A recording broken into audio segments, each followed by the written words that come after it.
여러분 안녕히 주무셨습니까? 참 좋은 아침입니다. 10월 11일 목요일 말씀으로 드리는 오늘의 번제 함께 합니다.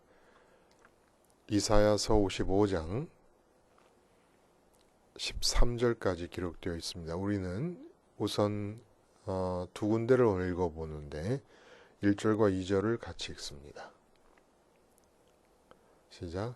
오라 너희 모든 목마른 자들아 물로 나아오라. 돈 없는 자도 오라. 너희는 와서 사 먹되 돈 없이 값 없이 와서 포도주와 젖을 사라. 너희가 어찌하여 양식이 아닌 것을 위하여 은을 달아주며 배부르게 하지 못할 것을 위하여 수고하느냐.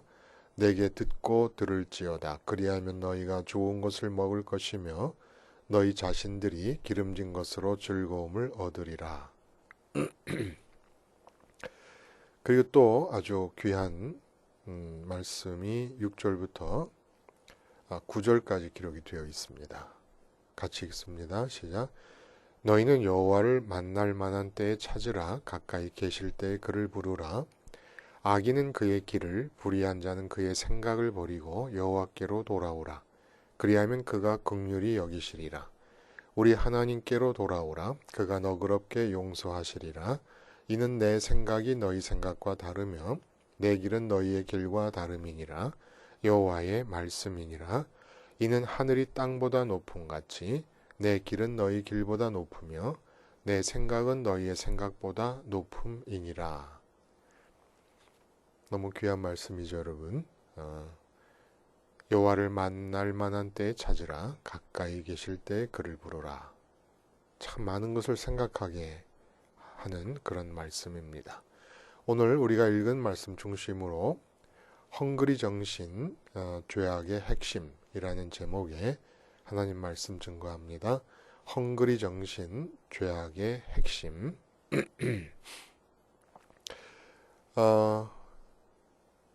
제가 인용을 하나 하겠습니다. 야, 니들 한국 복싱이 왜 잘 나가다가 요즘 빌빌대는지 아냐? 다 이 헝그리 정신이었기 때문에 그런 거야. 헝그리 정신이. 아시는 분 아실 거예요. 넘버 3라는 영화에서 조필 역을 해낸 송강호 씨의 대사 중에 나오는 겁니다. 헝그리 정신. 기특하기도 하고 당차기도 하고 뭐 또 없는 집에 태어나서 출세할 수 있기 위해 갖출 수 있는 가장 강력하고 유일한 무기가 아닌가 하는 그런 생각도 들어요. 미국 뉴욕 할렘가에 태어나서 뭐 부모님으로부터 물려받은 게 있습니까? 또 흑인이고 여러 가지로 사회적으로도 차별이 아직도 남아있는 그런 사회에서 출세하려니까 뒷골목에서부터 시작한 농구로 NBA에 진출을 합니다. 이거 헝그리 정신의 승리지요. 우리나라도 한강의 기적이라 그러는데 이 한강의 기적의 핵심에 헝그리 정신이 들어있지요. 끼니조차 제대로 챙겨 먹기가 힘들었던 그런 상황에 자극을 받아서 배수진을 치는 겁니다. 무슨 일이 주어지면 이걸 해내지 못하면 나는 죽는 거다. 굶어 죽으니까. 이 일을 해야 먹을 거리라도 생기니까. 이런 헝그리 정신으로 한강의 기적을 이루었는데 이제는 아니라는 거예요. 이제는 웬만큼 뭐 세계 11위 정도의 경제 대국으로 성장하고 나니까 지금의 젊은 세대는 헝그리 정신으로 무장되어서 살면 안 된다. 상속의 정신으로. 상속의 정신이라는 것은 무엇이냐? 물질적인 것뿐만 아니라 정신적인 것을 상속받은 시대로서 단순히 그것을 유지하거나 전달받는다는 그런 차원의 삶을 넘어서 창조적으로 계승해 나가며 더 풍성하게 만든다. 이게 상속의 정신이다. 이런 얘기를 합니다. 또 한쪽에서는 요즘 젊은 사람들이 헝그리 정신이 없기 때문에 끼니 걱정하던 시절에 그 어려움을 모르기 때문에 다 이렇게 문제가 있다. 젊은이들의 불평은 다 배가 불러서 그렇다. 뭐 이런 얘기도 있는 반면 그런 헝그리 정신을 젊은이들에게 강요하지 말라. 상속의 정신이 필요한 시대다. 이렇게 얘기합니다. 여러분, 우리 젊은이들은 상속의 정신으로 살아야 되는 그런 시대를 사는 겁니까? 아니에요. 그 착각입니다. 여전히 헝그리 정신으로 살고 있어요. 쉽게 예를 한번 들어보면 재벌들의 3세들이 많이 있고 재벌 2세들이 있어요. 2세 경영이다, 3세 경영이다 합니다.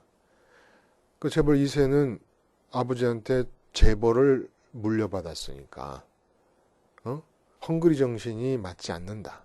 좀 더 귀족화되어 있으면서도 창의적인 경영 마인드를 가지고 물려받은 회사를 많이 이제 더 늘리고 그렇게 하는 것이 중요하다. 천만의 말씀입니다. 재벌 2세가 움직이는 것도 상속의 정신이 아니라 헝그리 정신이에요. 헝그리 정신이에요. 헝그리 정신은 아담의 역사 이후에 이 지구상에서 끝나본 적이 없습니다. 빈민가든지 왕궁의 왕가든지 왕가의 왕세자로 태어났더라도 그 왕세자의 모든 움직임은 헝그리 정신입니다. 우리가 크게 잘못 생각하고 있는 거예요.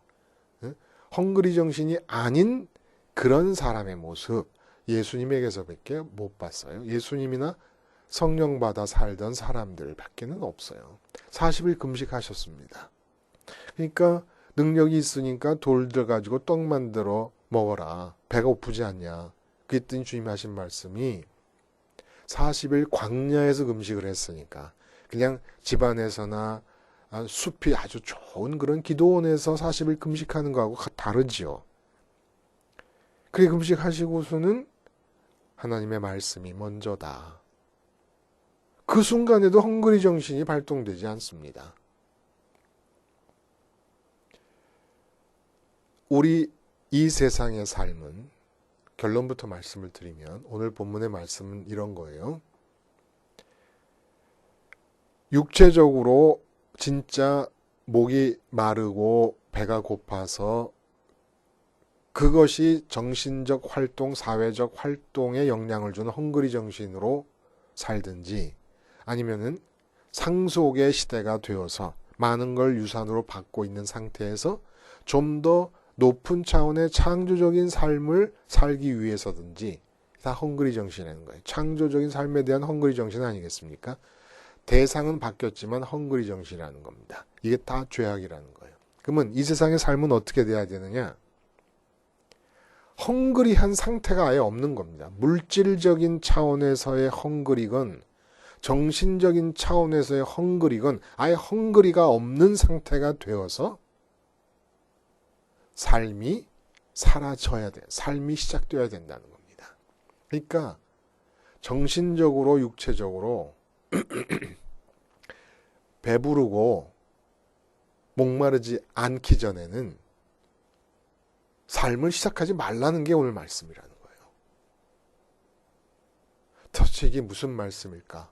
현실적으로 상당히 많은 문제가 있을 수도 있는 말씀 아니냐. 여기서 한번 들여다봅니다. 1절, 2절 보세요.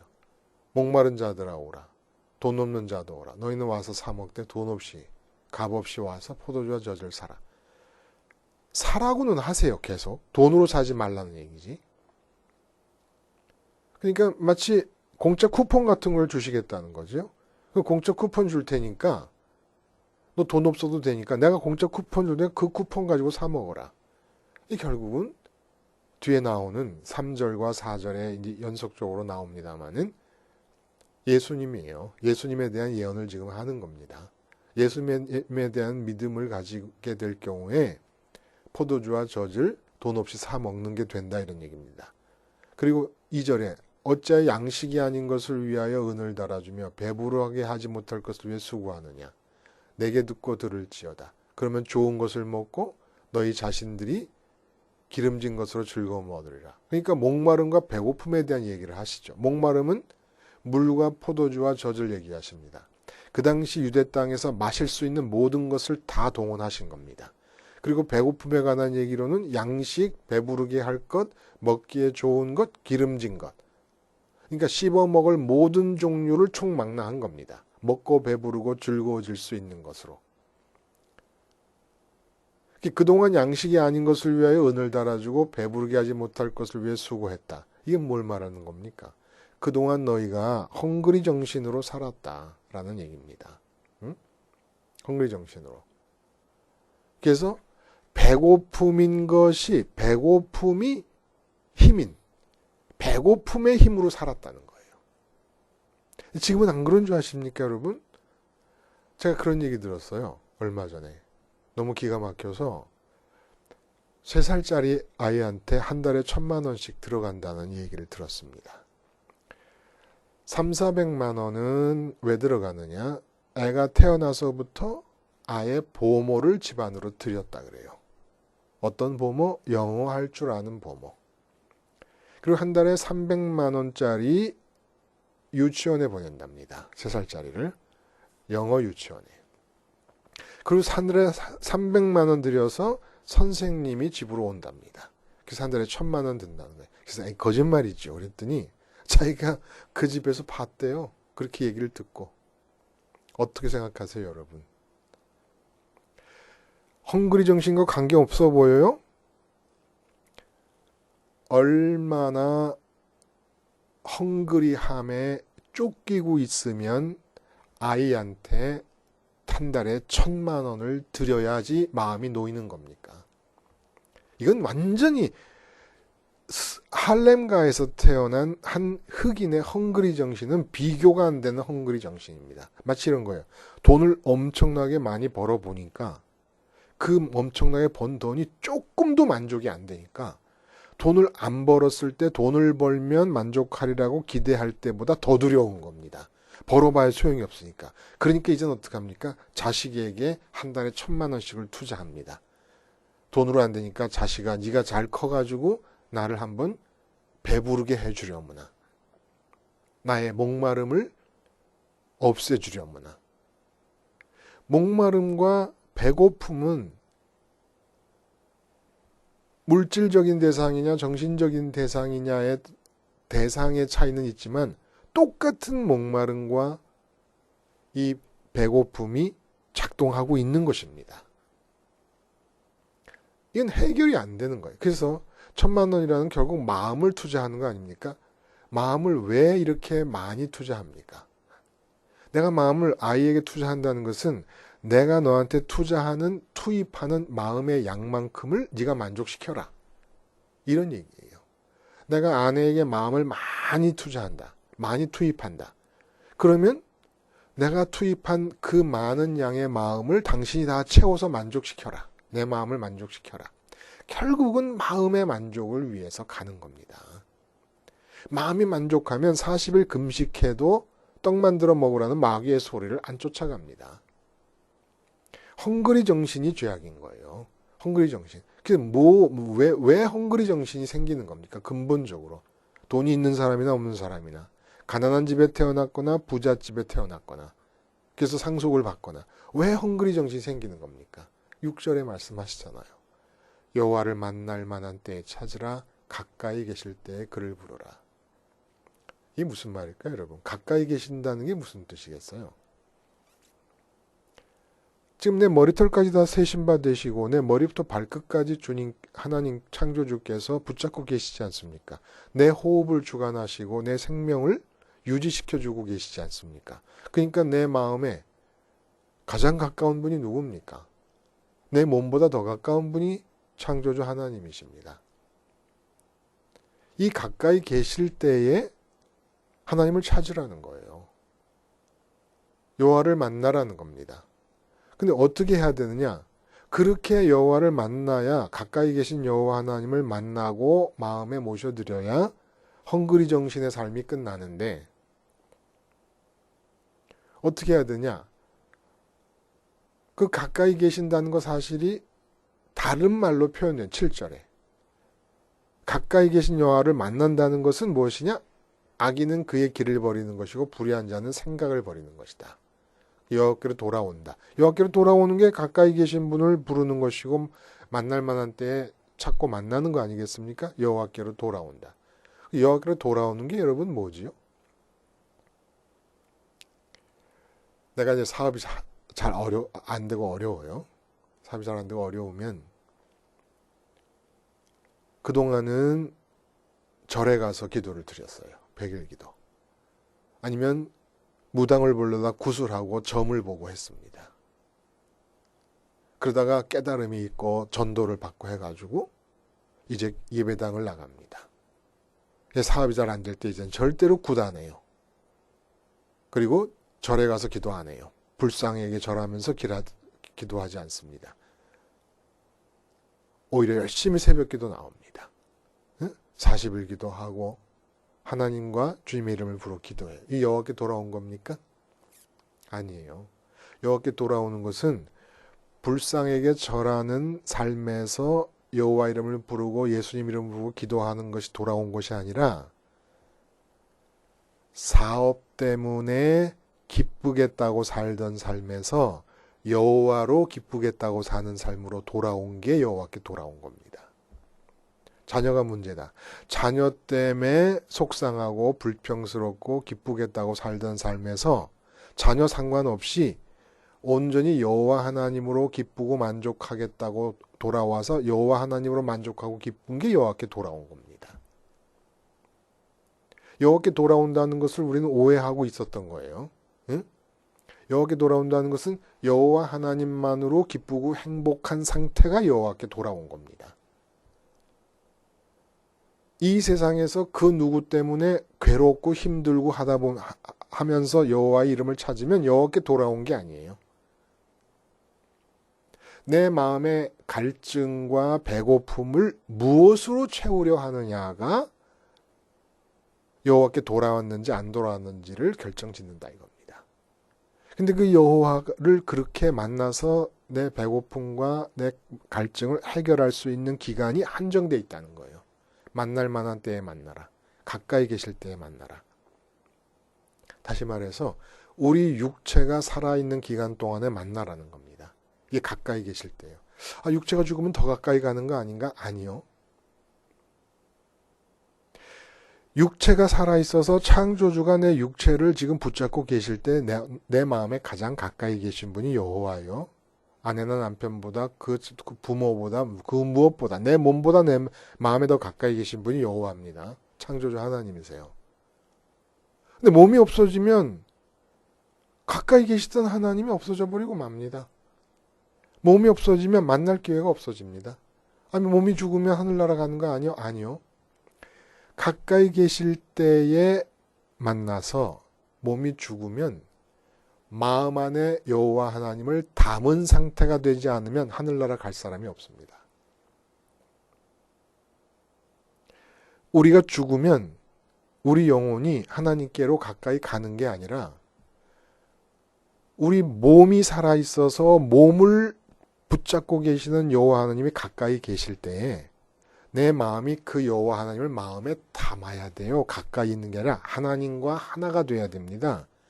하나가 된 증거가 배고픔이 사라지고 갈증이 사라진다는 거예요. 이 세상을 향해 딱 쳐다볼 때 이 세상에서 마시고 싶은 거, 먹고 싶은 게 아무것도 없는 겁니다. 그런 상태가 되는 거예요. 그런 상태가 되어서 하나님을 담고 있는 사람이 육체가 죽으면 하나님을 담고 있는 그 영혼이 하늘나라로 가는 것이지요. 우리 영혼이 하늘에 계신 아버지께로 가까이 접근하는 게 아니라 육체로 있고 있는 동안에 우리 마음에 들어오시는 하늘에 계신 그 하나님이 누구예요? 바로 성령님이에요. 성령님. 그러니까 가까이 계실 때 찾을 만할 때 그거 어느 때입니까? 육체가 살아있는 동안에. 육체가 죽으면 육체가 죽기 전에 해야 될 일을 마음이 하나님을 담는 겁니다.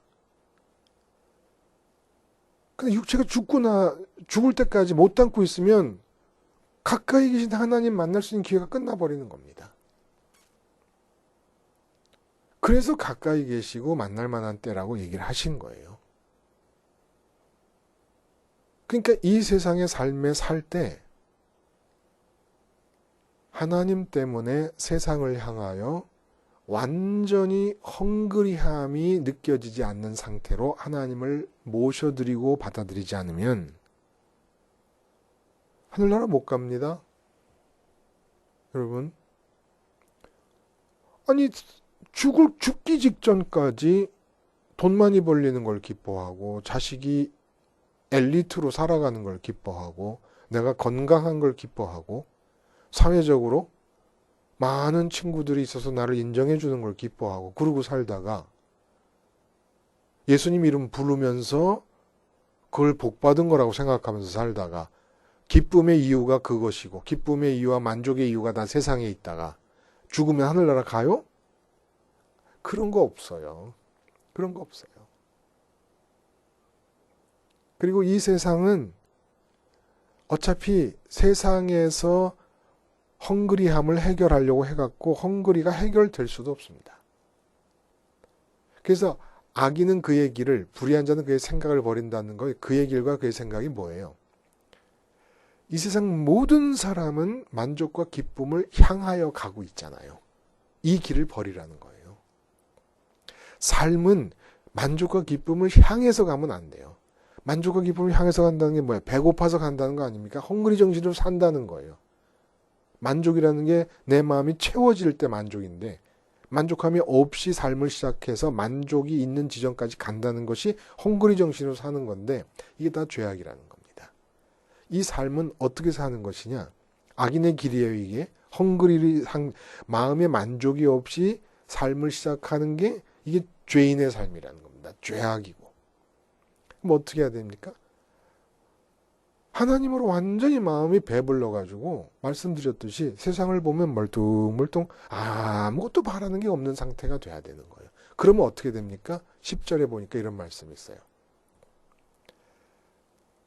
하늘에서 비가 내려서 온 땅에 있는 식물들을 다 살리고 열매를 맺게 하고 동물들을 살리고 그러는 것처럼 하나님의 입에서 말씀이 일단 나오면 헛되이 없어지는 말씀이 없이 이 세상에서 다 말씀이 무에서 유를 창조하신 것처럼 그렇게 다 모든 것을 만들고 창조해 나갈 것이다.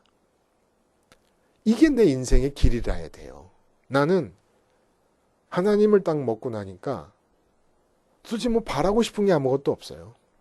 자식을 봐도 자식에게 바라는 게 아무것도 없습니다. 그 자식은 이게 날 볼 때는 맨날 희죽거리고 웃고 있어요. 하나님으로 가득 찬 배를 두드리면서 한포고복하면서 감사합니다. 하나님 감사합니다. 하나님. 남편이 봐도 솔직히 왜 저렇게 웃고 있는지를 알 수가 없습니다. 이렇게 아무것도 남편에게 바라는 것도 없고 자식에게 바라는 것도 없고 아내에게 바라는 것도 없고 사업이 잘 되길 그렇게 된다니까요. 그래서 오호라 목마른 자들아 내게로 오라. 응? 양식이 안 될 것을 위해서 은을 달아주고 배부르지 못할 것을 위해서 애쓰고 있는 삶을 다 중단하고 내게로 오라고 말씀하시는 거예요. 하나님이. 진짜 배부른 게 뭔지 가르쳐주고 진짜 목마름이 없어진다는 것이 무엇인지를 내가 가르쳐줄 테니까 내게로 와라. 돈 필요 없다. 응? 내가 공짜 쿠폰을 주는데 내 아들을 십자가에서 죽이면서 공짜 쿠폰을 마련해 놨으니까 다만 그 아들의 십자가 사건을 통해서 악인의 길을 떠나라. 이 세상에서 기쁨을 향해 달려가려고 하는 길을 떠나라. 그러니까 남편을 딱 보고 내 남편이요 이거 해줘 저거 해줘 이거 해줘 저거 해줘 이게 악인의 길이라는 겁니다. 남편이 나한테 뭘 해줄 수 있다고. 아내를 보고도 마찬가지고 사업을 하면서도 마찬가지고 사업이 잘 돼서 이렇게 행복 저렇게 행복 이게 악인의 길이라는 거예요. 사업 잘 돼서 기쁘겠다는 게. 그럼 사업가는 어떻게 해야 됩니까? 예수님 십자가 붙잡고 사업이 잘 돼서 기쁘려고 하는 그 마음을 죽이는 겁니다. 악인의 길을 돌아오는 거예요. 여호와께로 돌아오면 여호와께로 돌아오는 게 뭐라고요? 오직 하늘에 계신 아버지 하나님으로만 완전히 만족해서 내가 사업에 대해서는 아무것도 바라는 게 없을 정도로 만족하게 해주세요 하고 기도하라는 거예요. 이게 공짜 쿠폰 아닙니까? 응?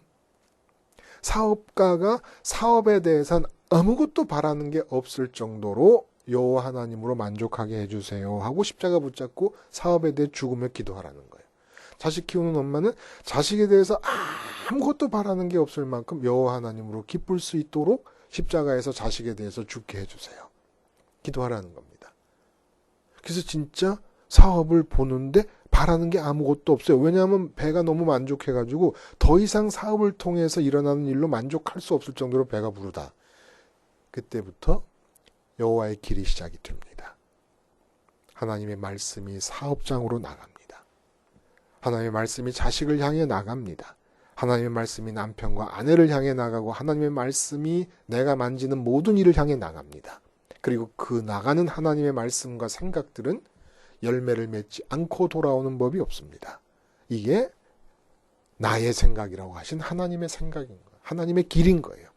근데 우리는 그동안 내가 내 마음의 공허함과 굶주림과 목마름을 해결하겠다고 만족과 기쁨을 위해서 살아가는 거예요. 사업을 하든 자식을 키우든 결혼을 하든 뭘 하든 그 길로 가는 거예요. 헝그리 정신으로 사는 거예요. 배고픈 게 힘이죠. 응? 만족이 없으니까 만족을 향해 가고 기쁨이 없으니까 기쁨을 향해 갑니다. 이게 배고픔의 힘으로 살아가는 사람들 아닙니까? 이게 악이라는 거죠. 응? 살아있는 동안에 여호와를 만날 수 있는 찬스입니다. 육체가 살아있는 동안이. 살아있는 동안에 마음의 하나님을 모셔드려서 눈에 보이는 이 세상에서 아무것도 바라는 게 없을 정도의 마음 상태가 되어야 돼요. 헝그리 정신이 아예 싹 사라져버려야 됩니다. 그렇게 하려면 어떻게 해야 돼요? 계속해서 마음에서 십자가를 바라보면서 아담 이후 인류가 걷고 있는 이 악인의 길, 헝그리 정신으로 살아가는 삶. 내가 아무개를 가족을 통해서 뭘 통해서 이 세상 것으로 하여간 기쁘고 만족하겠다고 삶을 살아가는 이 삶. 이 십자가에서 죽어야 됩니다. 계속해서 죽어요. 십자가를 붙잡지 않으면 또다시 헝그리 정신이 발동합니다. 또 세상 것을 향해서 기쁨과 만족을 향해서 가는 악인의 길을 또 걷는 거예요. 그럼 하나님이 나를 위해서 준비한 길이 열리질 않아요. 하나님의 말씀의 길이 열리질 않아요. 하나님의 생각의 길이 열리질 않고. 참 이사야서가 지금 여러분 그거 아십니까? 40장부터 66장까지를 구약 속의 신약이라 그래요. 구약 속의 신약책. 정말 어쩜 이렇게 복음적인지 몰라요. 이 말씀 한마디 한마디들이 다 이사야서가. 그리고 어떻게 700년 전에 예수님에 대한 예언을 중심으로 그것이 또 포로 귀환 사건과 오버랩되면서 해방과 구원의 사건인 그 포로 귀환이 오버랩되면서 이렇게 예수님 사건을 중심으로 신약에서 사도 바울이나 펼칠 수 있었던 그런 신앙적 내용들을 이렇게 다 풍성하게 제시하고 있는지 알 수가 없습니다. 여러분, 우리는 40일 금식해도 떡이 그립지 않을 만큼 아주 극단적인 표현이죠. 그렇죠? 광야에서 40일 금식하신 예수님이 떡이 그립지 않을 정도로 하나님이 우리를 만족하게 해주시겠다고 예수님 십자가 사건에 언약을 걸어놓은 그런 상대방들입니다.